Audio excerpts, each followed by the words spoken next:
We just heard from Peter Roskam on the issues in the race for the 6th Congressional District. Now Derrick Blakley goes one-on-one with Democratic challenger Sean Casten.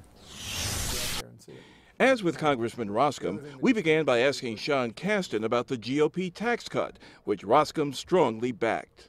Did voters in your district benefit from the Trump tax cut? What's factually true is that 83% of this tax cut went to the top 1% in corporations. The voters are really happy with it.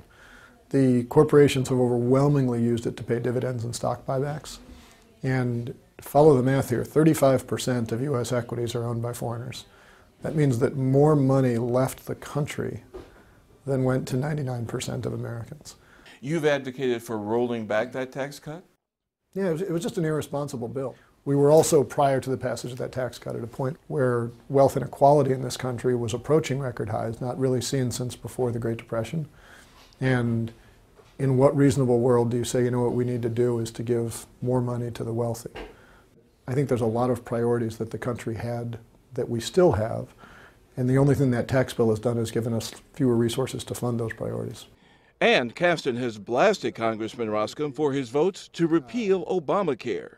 He voted 62 times to repeal the ACA. Prior to the ACA, there were no protections for people with pre-existing conditions. He voted to repeal pre-existing conditions 62 times. They framed this as repeal and replace and never once introduced a replacement bill.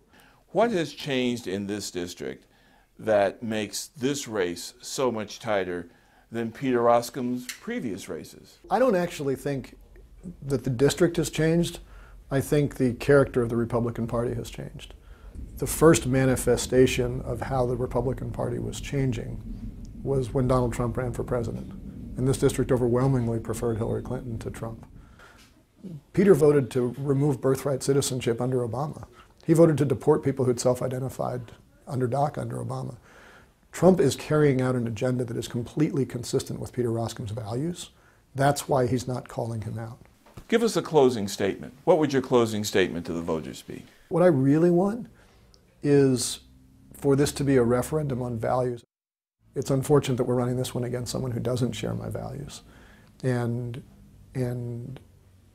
unfortunately, there's not a lot of room in his party for people who do right now. So, Derrick, what is the one element that struck you today after talking to both of these men? Well, the one thing that's unavoidable here is how the Trump factor will play out in this district. Peter Roskam has taken care not to criticize President Trump too often or too harshly, while also avoiding his harsh rhetoric. Meantime, Sean Casten has been an outspoken critic of the president. This district rejected Trump 2 years ago while re-electing Roskam.